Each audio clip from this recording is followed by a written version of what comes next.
Despite the fact that comic books are pretty in right now, what with the myriad of films, TV shows, and other superhero-themed merchandise having dominated the pop cultural landscape for quite some time, comics themselves are still notoriously difficult to get into. Like, really difficult. Like, really, really difficult. Without getting into the various different reasons behind why the medium is so inaccessible, there are some avenues out there that do present some potential jumping on points for new readers. You know, the kinds that aren't tied down by a decade's worth of icky continuity, that sort of thing. There are plenty of standalone series out there that, well, stand on their own. You can get into them without having to worry about where they fit into the overall comic book canon, or that you'll somehow have to purchase about 15 confusingly numbered volumes from some unscrupulous comic book guy in order to complete your collection. They're a definite rarity in the industry, but these great or evergreen feeling stories succeed, partially because they're so timeless to begin with. As always, I'm Ewan from What Culture, and here are 10 essential storylines to read if you're just getting into comics. Number 10.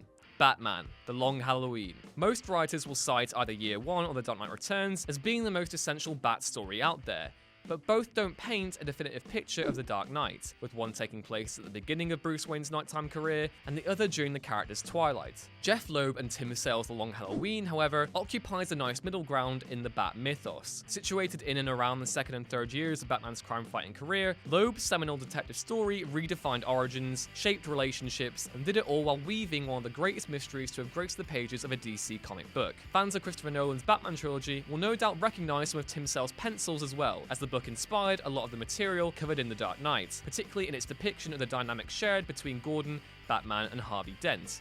You know, before he went Two-Face. Though there were sequels to the original text, The Long Halloween stands alone as the quintessential depiction of the Caped Crusader. Number 9. Static Shock, Rebirth of the Cool. There are a few publishing events out there in the medium that really redefined its conventions, but the founding of Milestone Media in 1993 is surely one of them. Dwayne McDuffie, Dennis Cohen, Michael Davis, and Derek Dingle's DC imprint was revolutionary for a number of reasons, not least of which because it was massively influential in diversifying the DC universe, both on the page and off it. Chief among the creator's works was Static, a series that followed the exploits of a young Virgil Hawkins as he picks up superpowers during his high school years. It also birthed Static Shock, one of the brightest and most enjoyable additions to the library of the DC animated universe. Both writers who have since tragically passed away, Static exemplified Milestone's approach to storytelling, providing bags of nuance and drama in a series that, although temporarily cancelled in the late 90s, found a new audience at the turn of the century in Rebirth of the Cool, which, apart from being the best title for a comic book ever, is a series everyone should seriously check out. Number 8. Fables. Published by Vertigo, another imprint of DC Comics, Bill Willingham's Fables remains one of the most accessible and addictive comic book series out there. What makes the book so unique and special is the way in which it transplants classic fairy tales and folklore into a modern, almost noir-like setting. The action focuses on the character of Bigby Wolf, the one-time sheriff of Fabletown, a place where all the fantastical creatures of the public domain reside, and, more importantly, get up to no good. If you happen to dabble in gaming too, then The Wolf Among Us is definitely worth checking out. Made in the point-and-click Telltale style, the story serves as a prequel to the events of the main Fables comic, and features a sublime 80s noir aesthetic and an even better synth-based soundtrack. As an introduction into Willingham's world, it succeeds and then some. Just make sure you pick up the comic after you play. Number 7. Saga. There are a few creator-owned titles out there that are as influential as Brian K. Vaughan's Saga. Printed by Image and with art provided by Fiona Staples, Saga is a sci-fi epic that combines fantasy elements with a story that's all about family. Well, that and intergalactic conflict too, but you know. Centered around a pair of star-crossed lovers who hail from two different worlds, the book follows Marco, Alana, and their daughter Hazel as they flee the conflict consuming their two homes. Also, because it exists in its own continuity, it's ridiculously easy to pick up and read. What more could you want? Number 6. Hawkeye. Or Hawk Guy, depending on who you ask. While it might be hard to believe that any part of Hawkeye could be considered essential in the grand litany of the Marvel Universe, Matt Fraction and David Ajar's 2012 series is just that. Essential. It's also pretty damn spectacular, so yeah, take that, Hawkeye haters. Focusing on both Clint Barton and Kate Bishop as they do normal, non-Avengery things, the series made a name for itself by condensing one of Earth's mightiest heroes to their most basic elements. We get to see Clint rescue a literal pizza dog, tussle with some Russian mobsters who can't quite wrap their head around the alternate identity, mend broken friendships, and team up with Kate to rescue not only his own apartment block, but his own identity as well. It's a compelling read, and one that's also ridiculously easy to pick up, with both trade paperback and hardcover formats to choose from. Number 5. Hellblazer, Original Sins. One of the most influential comic book texts of the 80s has to be Hellblazer. Created during Moore's stint on Swamp Thing at the beginning of the decade, John Constantine, the perennial occult scouser himself, has gone on to establish himself as being one of DC's premier characters. A comic rooted firmly in the horror genre, Hellblazer follows the exploits of Sting lookalike and expert magician Constantine as he exercises, hexes, and manipulates his way across the UK, fighting spirits and other occult forces. John also happens to be one of the first openly bisexual characters to have featured in the medium, so yeah, he's an icon all around really. With that in mind, the original Jamie Delano comic serves as a perfect introduction to the medium, and for a portion of it decidedly less heroic in nature. If costumes, capes, and superhero goodness aren't your thing, then there's no better place to start than Hellblazer.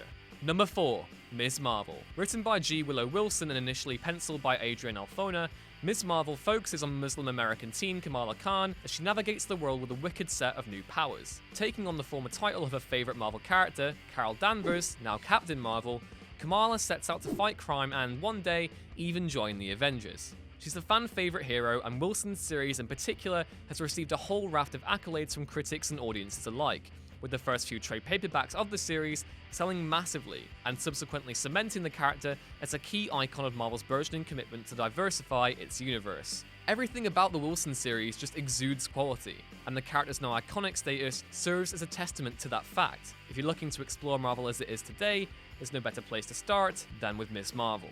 Number 3. All-Star Superman. All-Star Superman is drop-dead gorgeous, both in its prose and in its art. Serving as a deconstruction of the character, and as an attempt to bring the Man of Steel back to his essence, Grant Morrison and Fright Quietly's opus remains the best text to have featured America's most famous alien. All-Star also stands on its own as a timeless classic of the DC library, complete with the kind of emotional gravity and social commentary that made the character of Clark Kent so fascinating in the first place. All-Star is great for plenty of reasons, but its chief achievement has to be its approach to the Superman mythos. Quietly's pencils and Jamie Grant's colours create an unquantifiable kind of warmth on the page. Morrison then takes the most compelling aspects of Clark Kent and places them right at the novel's spine, departing from some of the more action-heavy titles to have featured the character in mainstream DC continuity. Number 2. Hellboy, Seed of Destruction.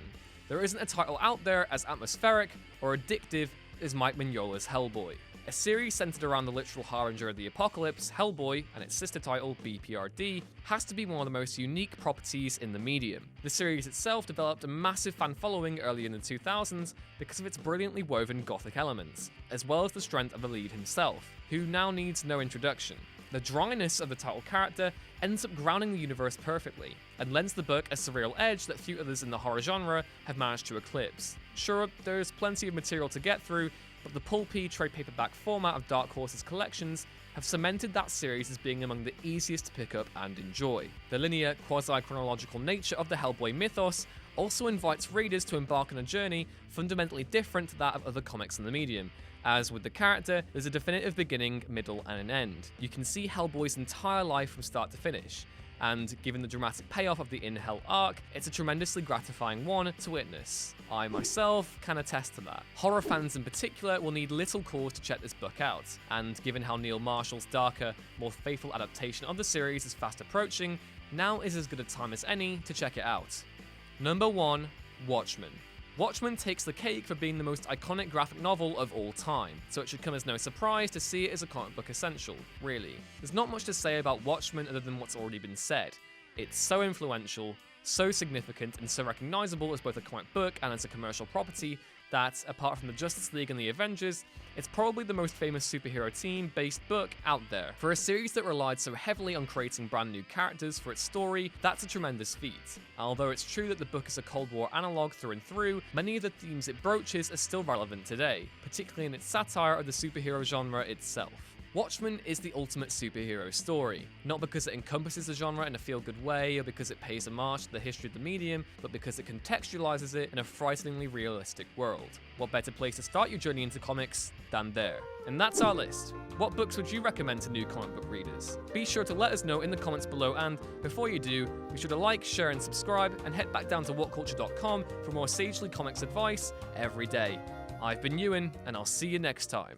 Whoa, you made it through to the end of the video, and that's pretty rad. It is rad. Look at the people who made this video below. Whoa, isn't that sick? What's going on over there? Oh, over there's some more videos. Holy cow, there's some more over this side too. That hurt my neck. Wicked.